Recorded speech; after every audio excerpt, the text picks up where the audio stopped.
सभी को मेरा प्रणाम। कैसे हैं आप सभी लोग? स्वागत है सबका हमारे channel SD fun club of Pithoragarh और rider Deepti Bisht Facebook page में। आज आपको मिलाने लाई हूँ एक ऐसी शख्सियत से जिन्होंने हमारे पिथौरागढ़ ही नहीं एक टाइम पे पूरे उत्तराखंड में बहुत बढ़िया काम करेंगे और जो कि समाज सेवा के फील्ड में आपने उनका काफी नाम सुना होगा। मैं आपको मिलाने लाई हूँ पिथौरागढ़ के ग्रीन वैली स्कूल के फाउंडर एडवोकेट मनोज कुमार जोशी जी से। स्वागत है सर आपका हमारे चैनल में। जी, जैसा कि सर आज हम ग्रीन वैली स्कूल में पहली बार मैं आई हूँ। मैंने आपको बताया था हल्द्वानी में मेरे रिलेटिव रहते हैं, उनके बच्चे का एडमिशन करना था, 11th में उनको एडमिशन लेना है, तो मैं यहाँ आई और मैंने देखा कि बाहर से जैसे ही हमने एंट्री करी, बहुत अच्छा जो वातावरण होता है आपने उसका भी ध्यान रखा है। चारों ओर बहुत सुंदर जी ग्रीन वैली जो नाम है वो यहाँ पे सार्थक दिखने को मिला मेरे को। सारे पेड़ हमारे बच्चों ने ही लगाए हैं। अच्छा, बच्चों के लगाए हुए पेड़ हैं वो, तो बहुत अच्छा लोकेशन लगा। जैसे ही अंदर हमने एंट्री करी और स्कूटी बाहर में एक कोने में पार्क करके आई और अंदर आते ही मैंने देखा कि पार्किंग की भी बहुत अच्छी व्यवस्था यहाँ पे है। हाँ, पेरेंट्स आते हैं छोड़ने के लिए या पीटीएम वगैरह में, और जैसे मॉर्निंग में कोई ड्रॉप करने आता है स्टाफ की गाड़ियाँ, तो उसके लिए हमने सेपरेट अरेंजमेंट किया हुआ। तो अंदर पे आए हम और पार्किंग की अच्छी अरेंजमेंट्स थी। उसके बाद अंदर आए तो लेकिन गार्ड नहीं थे सर वहाँ पे कोई भी। अरे वो एक्चुअली जो वहाँ पे ड्यूटी में रहते हैं ना, आज वहाँ पे दीदी मिली होंगी आपको। वो एक्चुअली उनको हॉस्पिटल जाना था, तो सुबह उनका फोन आया था।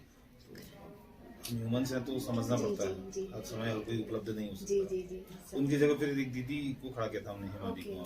जी। तो सर फिर हम लोग आए, हमने देखा जो आपके ग्राउंड पे सर केवल गर्ल्स ही गर्ल्स खेल रही थी, बॉयज नहीं थे। बच्चे खेल रहे थे जी, केवल गर्ल्स खेल रही थी।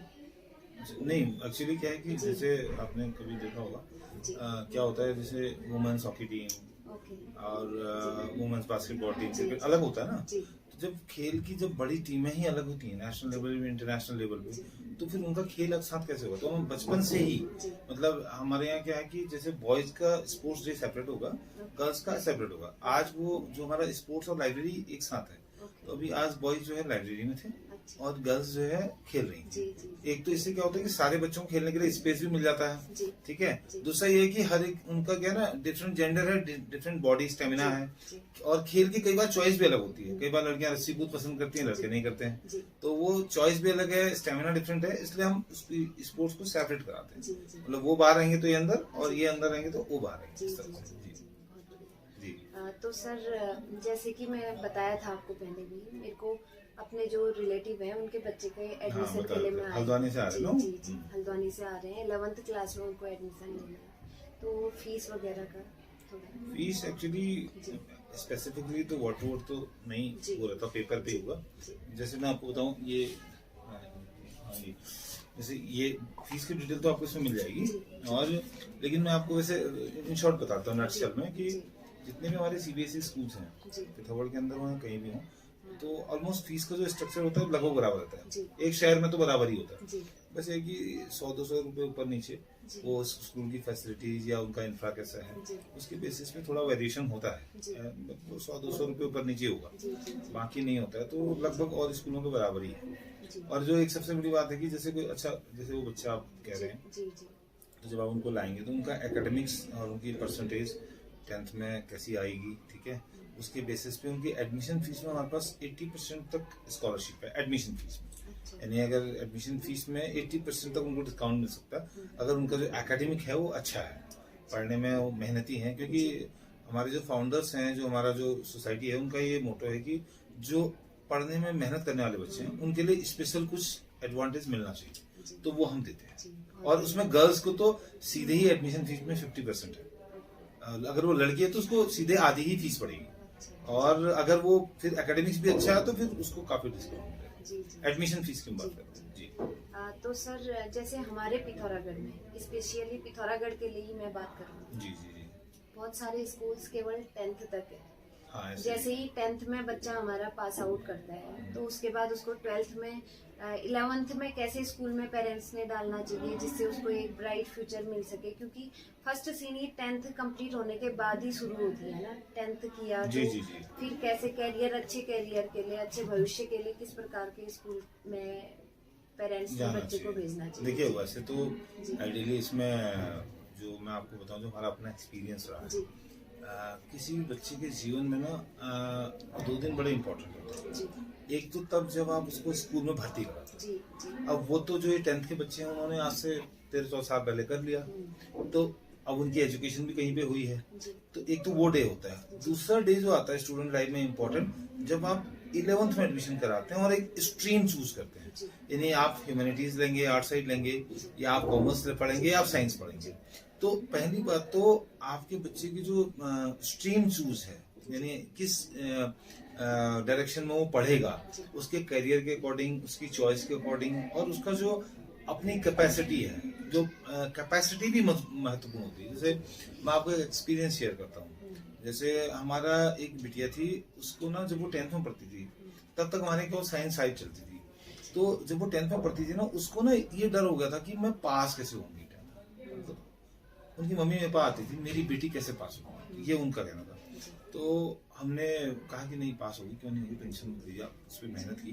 तो जब वो पास हुई ना, तो फिर हमने स्पेशली मैंने ना उस बैच के 2 बच्चों के लिए फिर हमने ह्यूमैनिटीज स्टार्ट किया, आर्ट साइड स्टार्ट किया।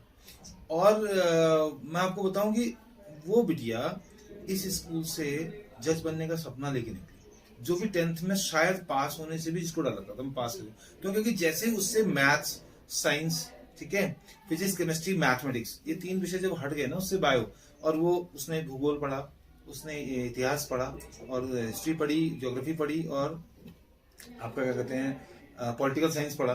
तो जैसे ही वो विषय बदले ना, क्योंकि इंग्लिश उनको आती थी, तो विषय चेंज होते उसका आत्मविश्वास बढ़ने लगा। तो यानी कि जब वो 12th तक पहुंची तो वो उसने 12th टॉप भी किया, पता है हमारे स्कूल में।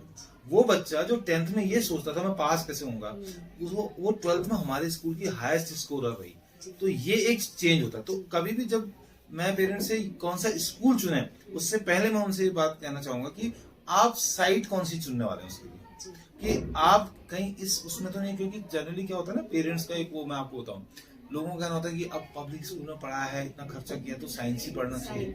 एक दिमाग में सेटअप है साइंस ही पढ़े। मेरे को कई पेरेंट्स ऐसी बात करते हैं, फिर एनीहाउ हम उनसे बात करके उनको कन्विंस करते हैं कि साइंस पढ़ना जरूरी नहीं है, बच्चे की पढ़ाई पूरी होना जरूरी है।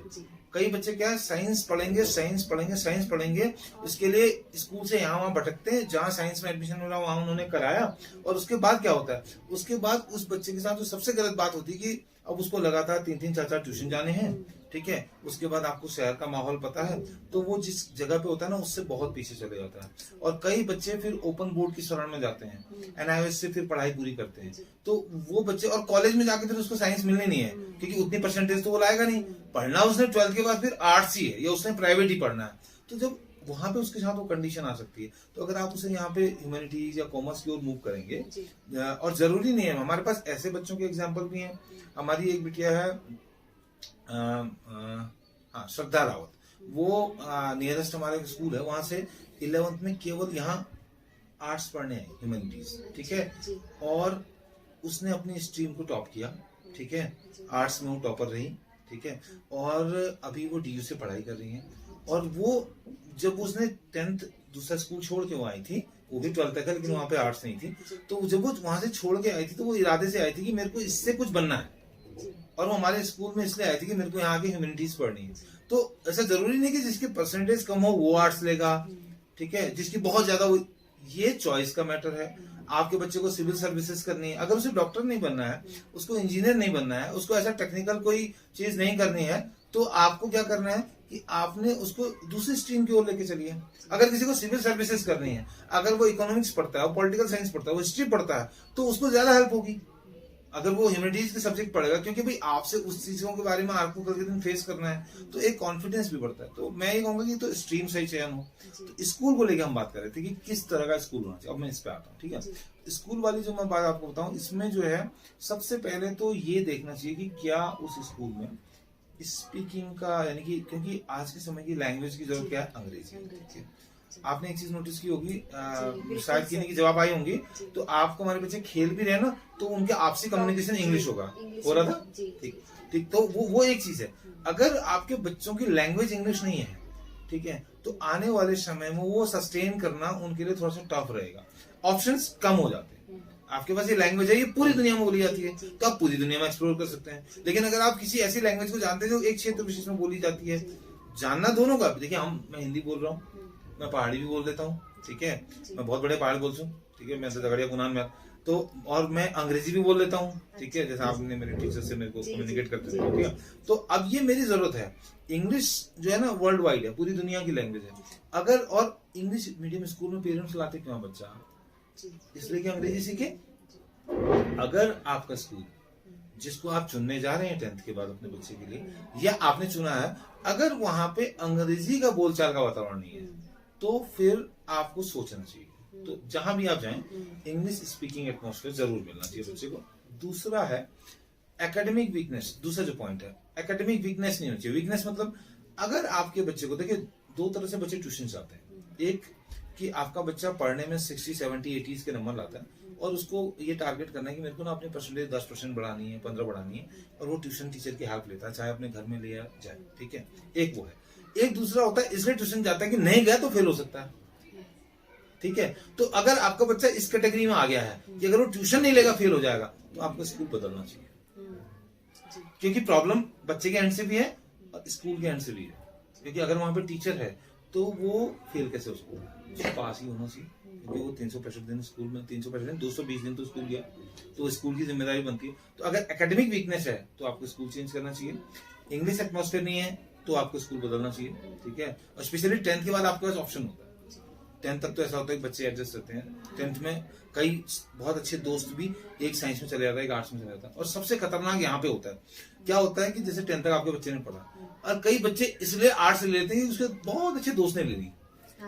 कई लोग इसीलिए साइंस में रहना चाहते हैं कि ना मम्मी वो है, साइंस उसने ले रखी। तो ये जो सबसे खतरनाक है, इसकी वजह से एक बच्चा जिसका जो पोटेंशियल होता है ना, वो पोटेंशियल रैप्चर हो जाता है। और कई बार इस भाव में बहुत अच्छे बच्चों का करियर ही खत्म हो जाता है। एकदम सही बात बोली आपने। मैं अपनी बात बताऊं, मेरी 12th स्टैंडर्ड में शादी हो गई थी, लेकिन उस टाइम पे मेरा 70% बनी उत्तराखंड बोर्ड से शादी के बाद। तो 10th में वही था, पेरेंट्स की साइंस नहीं लूंगी तो सोसाइटी क्या करेगी, एग्जैक्टली, है ना। और अगर मैं आर्ट साइड लेती तो आज बहुत अच्छी जगह कर सकते, बिल्कुल बिल्कुल, क्योंकि शादी भी हो गई थी। और 12th में शादी के बाद एग्जाम दिया है, 70% बनी उत्तराखंड बोर्ड से, तो कहीं ना कहीं नहीं, वो बहुत ही मतलब अगर हम बोर्ड वाइज करें तो वो एक अलग ही सेगमेंट है। मतलब 70% कुछ ही बच्चों के आते हैं उस टाइम पे, बिल्कुल आज से 12 साल पहले। तो वही था, अगर मैं आर्ट साइड लेती तो मैं बहुत अच्छा कर सकती जी। तो साइंस वाले जो थे वो अभी भी स्ट्रगल ही कर रहे हैं। मैं आपसे इसीलिए कह रहा हूँ, ये जो साइंस, कॉमर्स और आर्ट्स को चुनने का जो आधार है हमारे समाज में ना, वो आधार गलत है, वो क्राइटेरिया अलग है। यानी आप इस स्ट्रीम को चुनेंगे बच्चे के करियर, उसकी सोच और उसकी रुचि के अनुरूप, लेकिन चुनते किसकी वजह से, वो क्या कहेंगे बच्चा इस, और यहाँ ले गए हो और आर्ट्स पढ़ा रहे हो, ठीक है। तो हालांकि जो हमारे पास जो पेरेंट्स होते हैं ना, हम उनको इस बात के लिए समझा देते हैं। तो लेकिन फिर भी मैं औरों से कहना चाहता हूँ जो हमारे पेरेंट्स नहीं है, कि अगर आप ऐसा कुछ सोचते हैं तो आपको इस पैरामीटर पे चलना चाहिए। तो 2 पॉइंट हमारे हुए, एक है एकेडमिक वीकनेस नहीं होनी चाहिए, दूसरा है इंग्लिश स्पीकिंग एटमॉस्फेयर होना। तो तीसरा मेन पॉइंट है, अगर आप जिस स्कूल में जाने की सोच रहे हैं, आपने वहां के बच्चों को देखा, अगर उनकी पर्सनैलिटी ग्रूम्ड नहीं है, मतलब आपने देखा होगा ना टीनेजर बच्चे हैं, ठीक है, आप एक चीज से आप कितना परेशान होते हैं मुझे नहीं पता, लेकिन मैं बड़ा परेशान रहता हूँ। जो यहाँ पे अजीब से रंगीन बाल, और ये आपको कैसा लगता है सोसाइटी में ना, तो ये रिफ्रैक्शन है, वो दिखाता है कि इस बच्चे का एकेडमिक्स किस लेवल पे है। मैं साफ बता रहा हूँ, अगर किसी के बाल ऐसे कटे हैं तो मैंने मेरे स्कूल का कोई भी ऐसा बच्चा नहीं देखा, या कहीं का भी नहीं देखा, जिसका एकेडमिक बहुत बेहतरीन हो और उसके बालों की कटिंग ऐसी नहीं होती है, ठीक है। जिसका एकेडमिक बहुत एक्सीलेंट हो और उसके कपड़ों का डिजाइन तितर बितर, ऐसा नहीं। तो आपको ये समझना पड़ेगा कि पेरेंट्स को बताओ, पेरेंट्स की आपके बच्चे के बाल किस तरह से कट रहे हैं, और अगर उसमें कुछ गड़बड़ हो रही है तो उसकी पर्सनैलिटी पॉजिटिव डायरेक्शन में नहीं जा रही, यानी वो अंदर से अपने आप को बेहतर करने की बजाय वो ना बाहरी आवरण को बेहतर करना सीख रहा है, वो छद्म आवरण में जीना सीख रहा है। तो आपको यह व्यक्तित्व दुनिया में उसको कहीं नहीं ले जाएगा। ये जो व्यक्तित्व है जो बाहर से अच्छा दिखाता ना और अंदर कुछ नहीं है, तो ऐसा व्यक्तित्व अगर आपके बच्चे को बना तो आपको सतर्क होने की जरूरत है, ठीक। आप चेक करें कि किस स्कूल में इस तरह का एटमोस्फेयर है। आप ये चेक करें कि भाई जो उसके अंदर कॉन्फिडेंस कितना आ रहा है। आप कोई बात करते हो, आपके घर में कोई मेहमान आया या आपने कोई काम दिया, तो उसको करते समय उसको इतना पापा मैं कैसे करूंगा ऐसे सवाल तो नहीं कहता, ठीक है, उसको मतलब भरोसा हो रहा है नहीं हो रहा है। तो अगर ऐसे कुछ चीजें दिक्कत है तो आपको उसके स्कूल को बदलना ही चाहिए, क्योंकि ये चीजें उसको स्कूल से ही मिलती है। मैं आपको बताऊं सर, जी। ये बात आपने बोली कॉन्फिडेंस की, तो जो आज का टाइम है इसमें अगर बच्चा फ्लुएंटली इंग्लिश टॉक कर रहा है तो कहीं ना कहीं उसका कॉन्फिडेंस वहीं से इंक्रीज बिल्कुल बिल्कुल, क्योंकि समाज में तो उसको फेस करना है ना। अभी जैसे मैं अंदर आई, मैंने देखा सब बच्चे इंग्लिश में पूरा फ्लुएंटली इंग्लिश बोल रहे हैं, तो उससे कहीं ना कहीं स्कूल का मतलब इंक्रीज हो, नहीं बच्चे का तो बढ़ता ही है, बच्चे का भी बढ़ता है कॉन्फिडेंस लेवल बच्चे का, क्योंकि हम लोग हैं, हमारे सामने कोई फॉरेनर्स टॉक करते हैं इंग्लिश में, तो हम खुद ही, अगर मैं अकेले में बोल लेती हूँ इंग्लिश, जब सामने पे कम बोलने वाला है तो बोल लेती हूँ कोई भी ना, तो लेकिन कोई फॉरेनर है तो कॉन्फिडेंस डाउन चले जाता है वैसे।